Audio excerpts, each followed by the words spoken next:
بسم اللہ الرحمن الرحیم، السلام علیکم ورحمۃ اللہ۔ یحییٰ افریدی کے چیف جسٹس بننے کے بعد اس وقت ملک میں ایک نئی بحث شروع ہو گئی ہے، اور وہ بحث یہ ہے کہ اگر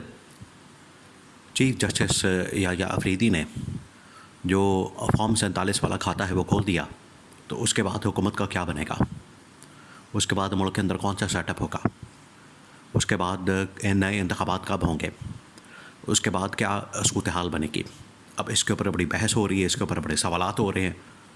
اس کی وجہ یہ ہے کہ حکومت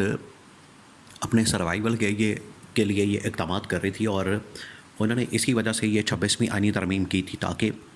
جو منصور علی شاہ اور منیب اختر ہیں ان کا راستہ روکا جا سکے۔ لیکن یہاں پر تو ان کو اندازہ نہیں تھا کہ جو یحییٰ افریدی ہیں وہ بھی چیف جسٹس بننے کے بعد آئین اور قانون کے مطابق فیصلے کریں گے، میرٹ کے اوپر انصاف کے مطابق فیصلے کریں گے۔ تو ان کے سامنے کوئی بھی کیس ہوگا، کوئی بھی معاملہ ہوگا، کوئی بھی مقدمہ ہوگا، وہ یہ نہیں دیکھیں گے کہ سامنے شریف خاندان ہے یا زرداری خاندان ہے یا عمران خان ہے۔ وہ بات کریں گے آئین اور قانون کے مطابق، جمہوریت کے مطابق۔ اور آئین اور قانون کے مطابق دیکھیں، یہ اصل میں مسئلہ کس نے پیدا کیا تھا؟ مسئلہ اصل میں پیدا کیا گیا تھا انتخابات سے تقریباً کو مہینہ پہلے، جب عمران خان کو پی ٹی آئی کو بلے کے نشان سے محروم کیا، اور وہ بدترین اور گھٹیا فیصلہ کس نے کیا تھا؟ عمران خان کے خلاف قاضی فائز عیسیٰ نے۔ یہ قاضی فائز عیسیٰ کا وہ فیصلہ تھا جس کی وجہ سے، اور اس کی پریڈکشن جو ہے وہ الیکشن سے 4-6 مہینے پہلے دی جا چکی تھی۔ دیکھیں یہ کس طرح سے ہو سکتا ہے کہ ایک فیصلہ آنا ہے 4 مہینے بعد یا 6 مہینے بعد، ایک معاملہ سامنے آنا ہے اور اس کے بارے میں پریڈکشن جو ہے وہ 6 مہینے پہلے دے دی جائے کہ عدالت جو ہے کہ الیکشن کے اندر زیادہ تر امیدوار آزاد ہوں گے اور پی ٹی آئی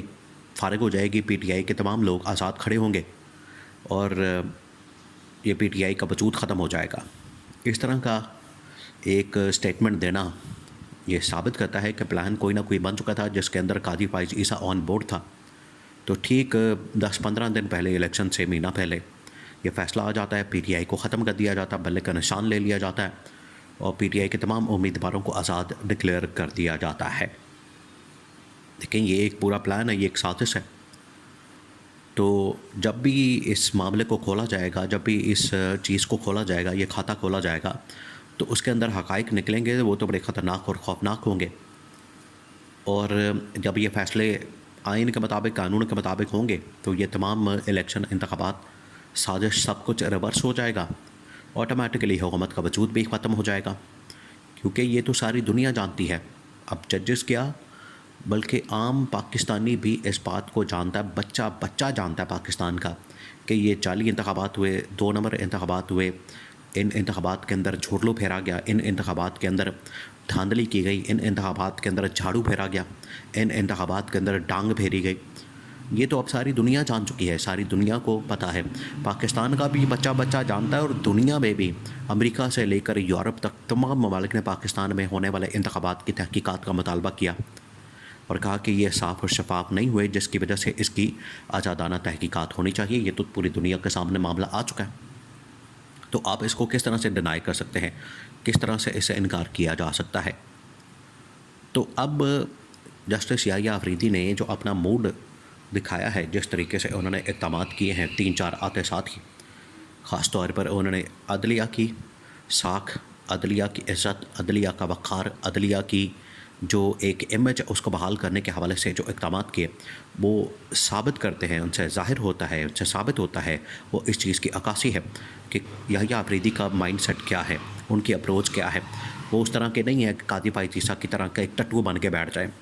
قاضی فائز عیسیٰ کی طرح ایک ٹاؤٹ بن کے بیٹھ جائیں، قاضی فائز عیسیٰ کی طرح حکومت کے سہولت کار بن کر بیٹھ جائیں۔ یحییٰ افریدی اس طرح کے چیف جسٹس نہیں بننے والے۔ اگر یہ سمجھتے تھے کہ اپنی مرضی کا چیف جسٹس لگا کے اپنا نام ہم تجویز کریں گے اور اس کے بعد اسے اپنی مرضی کے فیصلے دلوا لیں گے، تو یہ ان کی خام خیالی تھی، اور یہ مینجمنٹ پہلے سال تو ہو ہی نہیں سکتے، آگے بھی نہیں ہونی،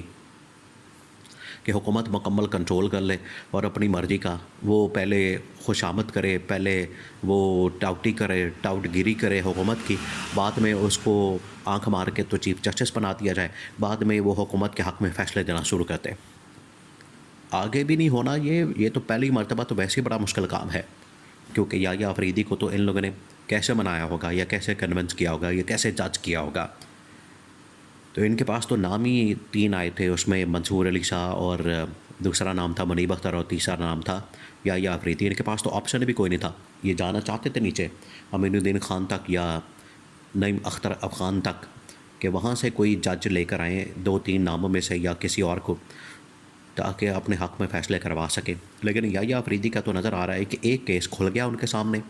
خاص طور پر فارم 47 والا۔ فارم 47 والا کیس جو ہے وہ اتنا بڑا کھاتا کھل جانا ہے پاکستان کے اندر کہ یہاں پر سب حقائق سامنے آ جانے ہیں،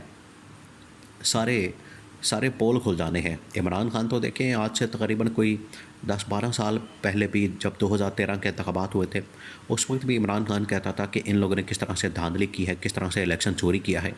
اور وہ ثابت ہوتا ہے۔ دیکھیں 6 بجے تو الیکشن رزلٹ آنا شروع ہوتا ہے، 5 بجے پولنگ ختم ہوتی ہے۔ 2013 کا واقعہ سنیں نا آپ، کہ 5 بجے پولنگ ختم ہوئی، 6 بجے الیکشن رزلٹ آنا شروع ہوا، 7 بجے وہ ماڈل ٹاؤن کے اپنے نون لیگ کے سیکریٹریٹ کی چھت کے اوپر نواز شریف چڑھ جاتا اور کہتا ہے کہ میں کل وزیر اعظم بن رہا ہوں۔ یہ کیسے ہو سکتا ہے؟ یہاں پر مہینہ لگ گیا الیکشن کے رزلٹ کو پائل اپ کرتے ہوئے، بناتے ہوئے، فارم 47 بناتے ہوئے، فارم 45 بدلتے ہوئے، دھاندلی کرتے ہوئے مہینہ لگ گیا۔ آج بھی معاملات الیکشن ٹریبیونلز کے اندر ابھی پڑے ہوئے ہیں، سماعت نہیں ہو رہی، 6 مہینے ہو گئے۔ وہ گھنٹے بعد 7 بجے چھت پہ چڑھ گیا اور کہتا ہے کہ میں کل وزیر اعظم کا حلف اٹھا رہا ہوں۔ نواز شریف کو کیسے پتہ چل گیا؟ اس کے پاس کون سی کوئی گدڑ چنگی ہے، یا اس کے پاس کون سے کوئی باپے ہیں، اس کے پاس کون سے کوئی ایسے علم ہے جس کی وجہ سے اس نے دیکھ لیا کہ کل وہ وزیر اعظم بن رہا ہے؟ کیونکہ ان کو پہلے پتہ تھا کہ 2 نمبری ہونی ہے، رات کو جھرلو پھرنا ہے، صبح ہماری میجورٹی ہونی ہے، اس کے بعد ہم نے وزیر اعظم بن جانا، ہماری حکومت بن جانی ہے۔ تو عمران خان ایسے ہی تو نہیں اس وقت شور مچاتا تھا کہ یہ ساری 2 نمبری اور دھاندلی، اور اس مرتبہ بھی انہوں نے یہی 2 نمبری اور دھاندلی کی۔ لیکن عمران خان نے پھر بھی اپنے زور پر، اپنی مقبولیت کی وجہ سے، اپنی پاپولارٹی کی وجہ سے ووٹ نکال لیے، سیٹیں نکال لی، اور ان کو تگڑی کا ناچ نچا کے رکھا اور ان کو پریشان کر کے رکھا۔ ان کی آج تک دوڑیں لگی ہوئی ہیں، آج تک یہ سروائیول کے چکر میں دیواروں کو ٹکرے مارتے پھر رہے ہیں، اسلام آباد میں دوڑیں لگاتے پھر رہے ہیں، دنیا میں گھٹنے ٹیکتے پھر رہے ہیں، لوگوں کے سامنے جا کے رونا پٹنا ڈال رہے ہیں کہ ہمیں بچا لیں، ہمیں بچا لیں، ہمیں بچا لیں، عمران خان سے بچا لیں۔ ایک شخص جو کہ جیل کے اندر بیٹھا ہے، اس کے اپنے پارٹی کو توڑ دیا، اس کے خاندان کو اندر کر دیا، اس کے اوپر مقدمات بنا دیے، کیسز بنا دیے، اس شخص سے اتنا ڈر اور خوف ہے۔ تو یہ یا افریدی کے سامنے جو معاملہ ہے فارم 47 کا، پی ٹی آئی سوچ رہی ہے۔ پی ٹی آئی نے جس طرح سے پہلے مخصوص نشستوں کے معاملے کے اوپر توہین عدالت کا کہا ہے کہ اگر امپلیمنٹ نہیں کیا تو توہین عدالت کریں، 26ویں آئینی ترمیم کو جس طریقے سے مختلف بار ایسوسیشن اور بار کونسل نے چیلنج کیا، بالکل اسی طریقے سے یہ بھی چیلنج ہونے والا ہے۔